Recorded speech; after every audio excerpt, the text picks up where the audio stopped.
99 to KMA 907. Unit 99, Sergeant Guthrie, 909. In service and on the air.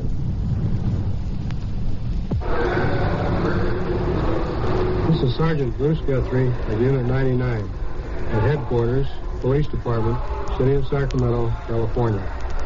My detail is to ride in Unit 99, a tape recorder-equipped radio car, and to respond whenever the dispatcher transmits a signal to one of our other units on duty somewhere in the city. At the scene, we make the recordings for this program. Now, to tell you more about Unit 99, here's our chief, James B. Hicks, Sacramento Police. The job of a police officer is your protection. The cases you hear on this radio program are real cases. The police are real. The victims and the criminals are real. We are glad to provide Unit 99 and Sergeant Guthrie so that you will hear how the police of a great city work night and day for your protection. Make no mistake about it. There are no actors on these tapes. They are real from beginning to end. Now to Unit 99 and Sergeant Bruce Guthrie on duty. Unit 5, 1611 22nd Street, near the alley. Check out some juveniles acting in a suspicious manner. 1611 22nd Street, near the alley. Check by 1007. Suspicious boy in the vicinity of 22nd and P Street. They've assigned a unit to check him out. We'll cover it, see if they find anything.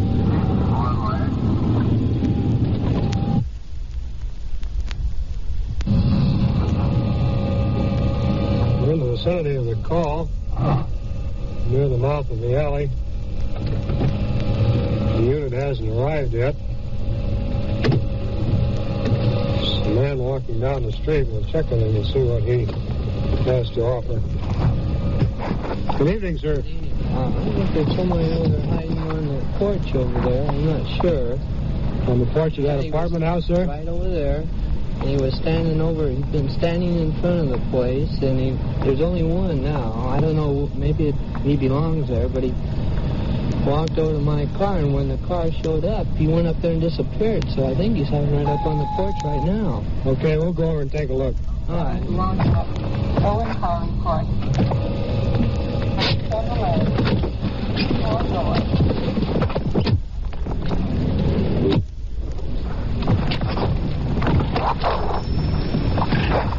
Getting up onto the apartment house porch. Hello, son. Yeah. What are you doing up here? I was just waiting for a friend of mine. Waiting for a friend of yours? Yeah. Me and another guy, we were just waiting here. We thought you were somebody else. What were you waiting for? Oh, just a friend. She lives right there. How old are you? 13. Does she know that it's after curfew? I just live about a block away, so I was just waiting for her. You've got no business being out here at this time of the night. I understand. Mm-hmm. Does she live in this apartment house? Yeah, right there. Is she supposed to come out here and meet you? No, she's CYO, and she's supposed to come over and... She's what? She's the CYO. Oh, she hasn't come home yet? No, she hasn't come home. Well, you know, of course, that you have no business out here at this time of the night. Yeah, I understand. And you don't have any business hiding on front porches. No, it just scared me. What did you go down to that man's car for? Down to whose? The man who called us. No, I didn't go down to no man's car. You were down by his automobile, or he wouldn't have called us. Honest to God. All I did, I was just standing right here. Went over there, came right back. Come on up, fellas. The squad car officers have arrived. Hacker and Mooney. You want to talk to this boy? I think you talked to the citizen already, didn't you? Well, we found out that he was the one that called in. We didn't find out just exactly what was taking place yet. Well, as we pulled up, he told us that this boy had been down by his car. There had been another boy with him. When he came over towards the car, the kids ran and hid, and one of them hid on this porch, and he believed that the boy was still here. When we came up, he was crouched down behind this little railing here. Mm-hmm. He says that he was waiting for a girl. You want to go ahead and question him? Well, how many fellows were with you, first of all? No, just me and another friend, but we didn't go next to the car. We didn't even touch the car, and I don't know what the man said about us, but I just been sitting here all the time. I didn't even go across the street. What are you doing out this hour of the night? I was just waiting for a girl. old are you? 13. You're supposed to be home at 10 o'clock? I didn't even know it was that time right now. It's almost 11 o'clock now. 7 minutes to 11. I didn't even know it was that time. I guess time flies. Mm-hmm. Your parents know you're out? Yeah, she knew. My mother and father, they're divorced, but my mother knows I'm out. Mm-hmm. Now, does she allow you to be out after curfew, after 10 o'clock? I didn't know it was that time. I just been sitting here, I guess, but I didn't go across to the man's car, because I ain't got no business over there. I don't touch nobody else's property, not mine. You ever been picked up for anything? No. Never been in trouble? Never. You sure? No. I ain't even got a record or anything. I never do anything bad. Well, you keep staying out after 10 o'clock and you're going to start building them. Mm-hmm. What are we going to do with this boy? Well, I think we'll take him home. Advise his parents, find out why he's out so late. And turn him over to them. As long as it's his first offense or his first run-in with us. We'll let it go at that. You want to make an interrogation card on him so we'll have the information? Oh, yeah.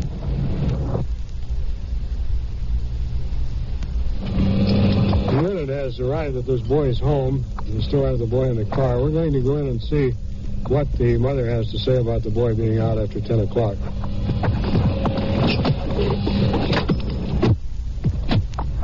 Did you find out anything more while you were talking to him? No. Reviewed the same thing. He comes up with the same answers pretty consistently. Mom? Open up.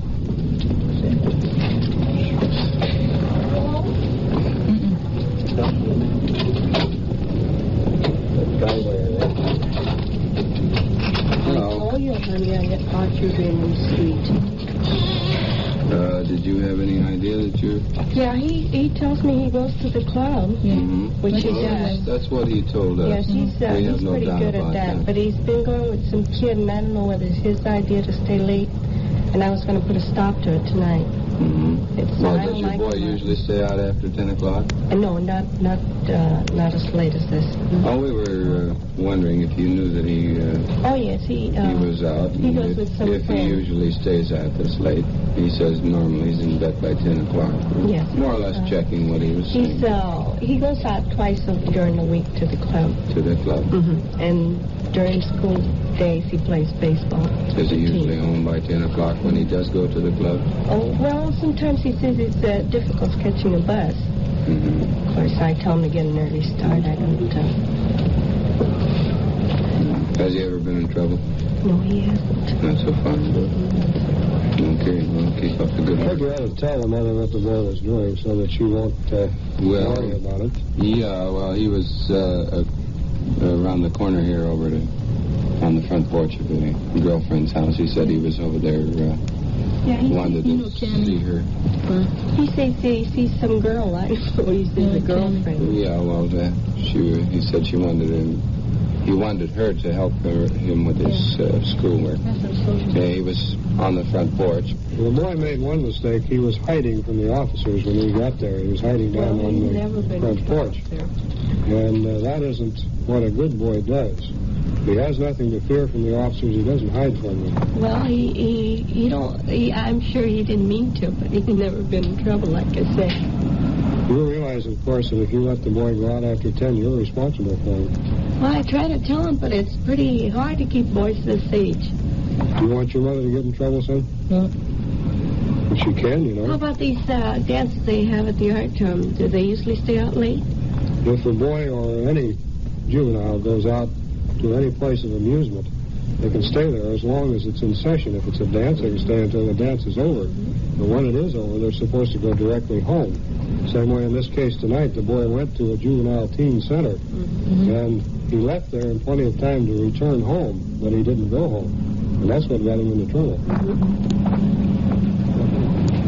The officers are going to turn him over to you tonight. He could be booked in juvenile hall, of course, and we want you to realize that. And he can get into serious trouble.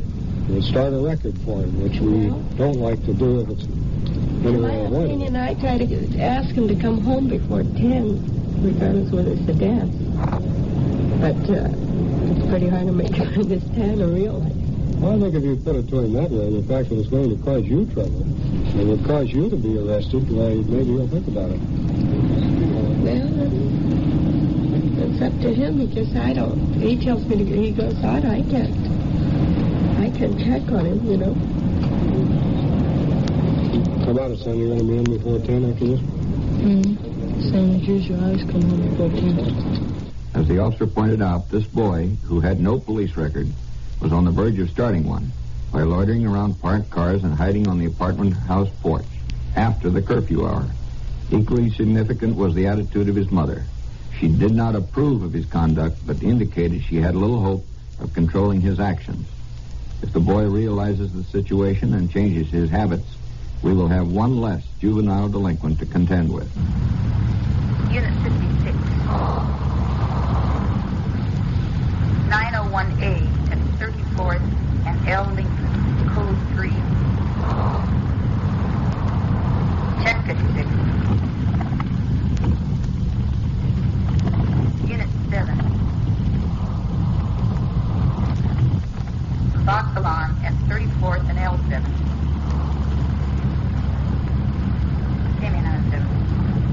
That's a call for a traffic unit to cover an accident with injury at 34th and L. There's a fire alarm from the same location, so apparently one of the cars caught fire. We're some distance away, but it sounds rather serious. We'll go out there.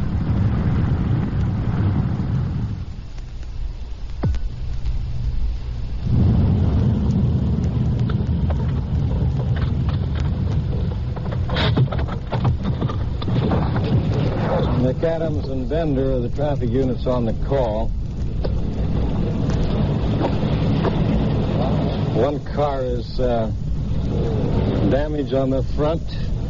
Where's the other automobile, Bender? This is the only one, Sergeant. What was the reason for the fire truck out here? Well, the car was on fire underneath. They had to call the fire department and put it out. Evidently, this man either went to sleep or he's drunk. He's out unconscious right now. He just went to the hospital. He evidently went to sleep or passed out, and he ran on the wrong side of the street and hit the tree. Clark, do you have any witnesses on this? Yes, we have one partial witness here, Sergeant. Just as we came up, this gentleman here approached us and said that he'd seen part of the incident. This fellow here? Yes. Hello there. Could you give me any idea of how this happened? I get home from work here at 12 o'clock, and we're laying in bed and heard the squealing of the tires. And I looked out the window there, and this fellow had flown through the stop sign, evidently. And I looked out, I told the wife, I said, my God, I guess going to have a mid-end collision. But I looked out, and what he was trying to avoid is going up over that gutter, hitting that mailbox there on the corner. That's just about a half a block away. Just about a half a block away. So when he backed up, I thought, well, everything's all right, honey, he's safe. So we peeled off rubber and started again, and right about in here somewhere, he lost control of the car, and I heard crash. And I ran out, come down to the corner with no shoes on my pajamas. I seen the fire, and my first idea was to go back, get my shoes on, and go back and notify that fire department before this car exploded. By the time I got my shoes on, back out again, I heard the siren. I figured, well, evidently somebody's called the fire department. Everything's under control. Anything else, boys? Well, now, here's an empty bottle. Does it look dry, or is it anything in the bottom? Dry and dirty now, but we've left the car over and can't find any alcohol in the car itself. Did you see the victim before you left? Yes, we bandaged his chin up and prepared him for the ambulance when they arrived. How serious was it? He seemed to have a bad cut on his chin, and his left leg was jammed under the dashboard and the firewall, and he seemed to have a head injury, apparently from that windshield crack. And we, as I say, we bandaged his chin. There's a good possibility that he has chest injuries because I noticed the steering wheel is broken practically off and forward, so there's a good chance he has chest injuries also. The impact on the tree was terrific. I would say that the tree embedded itself in the front of the car at least 2.5 feet, and apparently it's just to the left of the engine. It didn't shove the engine back, fortunately. It could have injured him much more seriously. Where are you and your partner going, Mac, you and Bender? I'm going to go to the county, Sergeant, on this. Check his condition, see if we can talk to him at all. Fine, we'll follow you over.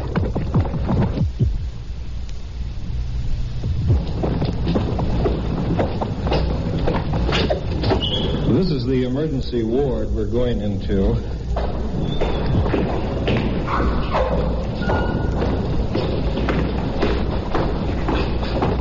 We're with the victim of this accident. He's on a gurney right before us.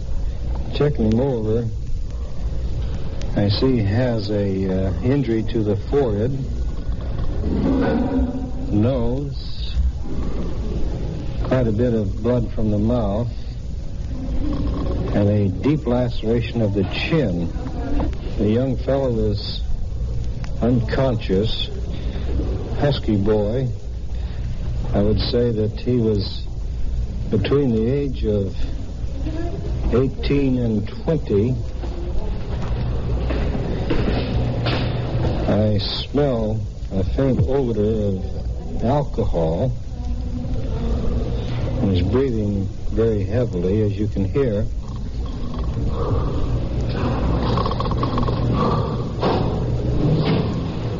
Well, McAdams, what are you and Bender going to do now? Well, Danny, here we find the boy is unable to talk due to lack of consciousness. We're going to put down the doctor's findings, and we're going to complete our report as far as we can and put on it a pending for the follow-up man to check with the boy and find out what he was doing and how this happened and why it happened. Although there was evidence that this driver had been drinking, his injuries made it impossible to determine his degree of intoxication, and he could not be charged with drunk driving. He was cited, however, for speeding and reckless driving. Unit 2. Unit 2. Check on 2 possible car clouders on H. Henry between 16th and 17th Street.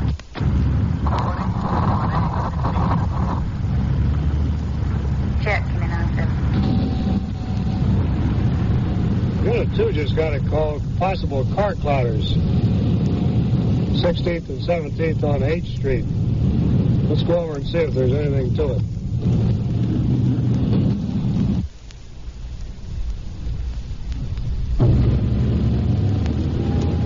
Looks like them parked up there at the corner of 17th and H. The door of the squad car is open. The officers are apparently out of the car. They're talking to someone. They have a man, there's 2 men. Looks like a couple of railroad bums. Let's get out and talk to them.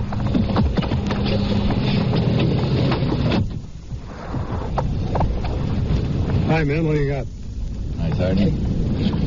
Oh, they put out a possible car clouders, and these 2 men are walking right here in the vicinity, and we seen these 2 men a couple blocks over earlier this evening when we was coming to work, just walking around. Where'd you see them? Oh, about 9th or 10th. It was 12th, Walt? 8th and 9th. 8th and 9th. Find anything on them? I stopped them. No, nothing, Sergeant. What's this gear laying on the ground? That's my brief union all when I go to work. That's your what? I'm all union all when I go to work. Where do you work? I don't, sir. I'm just out picking olives and peaches. Are you picking olives at this time of the year? No. How long has it been since you worked? Well, actually, about 3 weeks. You want to know where I've been eating? Out in the mission. Larson. Good place? Yeah. Larson's mission. I don't have a thing on it. Well, the officer's going to check you, whether you have the one or not. What do you got stuck in your belt there? Wine, sir. Where'd you get that? Bummed it. You're eating in the mission and bumming wine. You're in good shape. Sorry. Very sorry. Where'd you get this flashlight? About that. Where at? What store? Arlen, California. So it's still on there. Something written on it? Yeah, it has a price tag on it. So what you pay for it? I think it was 79 cents. You sure you haven't done touching the cars or anything, have you? No, sir. Nope.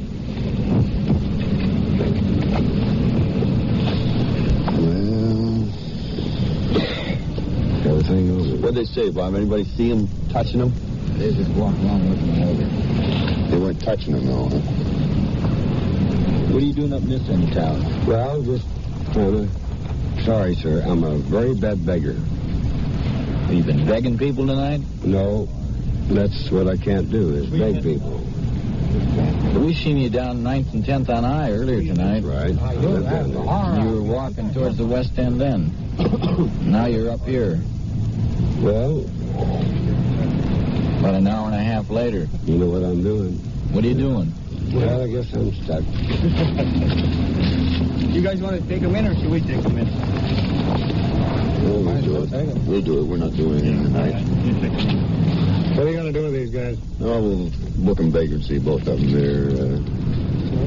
They've been roaming around this neighborhood all night, apparently. I guess they're going to plan on doing it, see what they can pick up, so... Yeah, that's right. Then you admit that. You were looking at these cars, then, were you not? No. Huh? No, just looking for people. You were looking for people? Asleep. Go. I'll give you a place tonight, then. Best I can. He's a little deep here. We'll get a place to sleep tonight. Oh, what? Get a place to sleep tonight in jail. Yeah. I don't have to sleep out underneath the river anyway. Kind of butt you while I get to talking to him. I've been kind of rolling some guys out there underneath the river. Kind of scared me. I'd rather stay uptown. I don't care. I'll sleep underneath the porch or any place. I'm broke. I can't help it, man. You wander around out in the residential area like you're doing tonight, and you'll wind up in jail every night, so you better... Well, I might as well make my home there, well. You might just as well. You're going to take him in and bag him then. Okay. For homeless men like these, city and county jails have become almost a permanent residence. Each was charged with vagrancy and sentenced to 6 months in jail. But commitment was withheld on condition of good behavior for a period of 2 years. This is Unit 99, presented in cooperation with station KFBK in Sacramento, California. These on-the-scene tape recordings were provided by the Sacramento Police Department and were made on duty by Sergeant Dan Meredith in Unit 99. Your host is Chief James V. Hicks of the Sacramento Police Department. Be with us when once again you will hear... KMA 907, Sacramento Police. Unit 99. Are you in the clear? Unit 99 to KMA 907. Unit 99, Sergeant Meredith, 909, in service, on the air.